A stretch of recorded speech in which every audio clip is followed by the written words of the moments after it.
দেওয়া যাবে না। বাম পাশে না ডান পাশে? ডান পাশে। বড় মুদি দোকান। হ্যাঁ, বড় বলতে একসাথে অনেকগুলো দোকান, তার সাথে আর কি।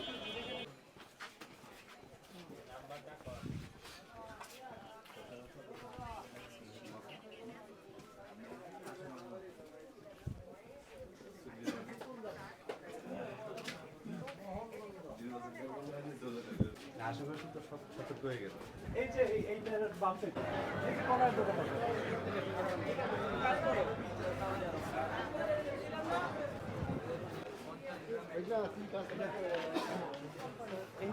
আসসালামু আলাইকুম, ভালো আছেন? জাতীয় ভোক্তা অধিকার সংরক্ষণ দপ্তর। সয়াবিন তেল কত করে বিক্রয় করছেন? 850। সত্য? রসিদ দিচ্ছেন কাউকে? আজকে বিক্রি করেছেন? দেখান, ক্যাশ বইটা দেখান। ঘটনাটা হচ্ছে যে আমি এখানে কাঁচা বাজারে এসেছিলাম বাজার করার জন্য। তো তেলের কথা বললাম যে রূপচাঁদা তেল আছে কিনা 5 লিটার। তো বললো যে আছে, হচ্ছে 800। দাম কত বললো? আমি বললাম যে আমাকে 2টা দেওয়া যাবে? তো বললো যে না, একটা 860 টাকা। তো আমি 860 টাকা কিনে আমি নিলাম আর কি তাদের কাছ থেকে। তো গায়ে মূল্য দেখেননি? না, গায়ের মূল্য বললো যে দাম বাড়তি আর কি, যে বাজারে তেল পাওয়া যাচ্ছে না। আর গায়ের মূল্য হচ্ছে 852 দেখছি, কিন্তু 860 আমার কাছে আর কি চাইছে। আর 860 চাওয়ায় আমি 860 টাকাই দিয়ে আমি নিয়ে নিছি। পরবর্তী ঘটনা কি ঘটলো? পরবর্তী ঘটনা হচ্ছে আমি চলে যাচ্ছিলাম, স্যার সামনে আমার, তাকে আমি সালাম দিলাম। তো স্যার জিজ্ঞেস করলো দাম কত। তো আমি বললাম যে 860 টাকা দিয়ে আমি 5 লিটার রূপচাঁদা তেল নিয়েছি।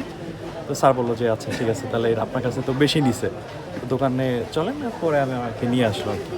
আমি এখানে এসে তাদের সাথে কথা বললাম। তো আমাকে 10 টাকা ফেরত দিয়েছে। এনার কাছে একটু আগে বিক্রি করেছেন না? কত রেখেছেন?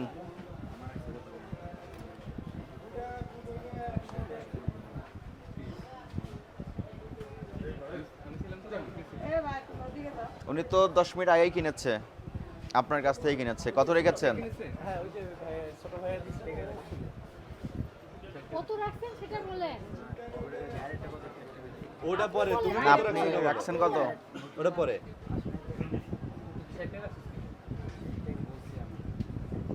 ওটাতে তো এমআরপি দেওয়া আছে 852 টাকা। হ্যাঁ, 50 টাকা বিক্রি করতে পারেন, 52 করতে পারেন। আপনি 860 টাকা কেন নিলেন? বেশি মূল্য নেওয়ার কারণ কি? ভুলে নিয়েছেন 60 টাকা?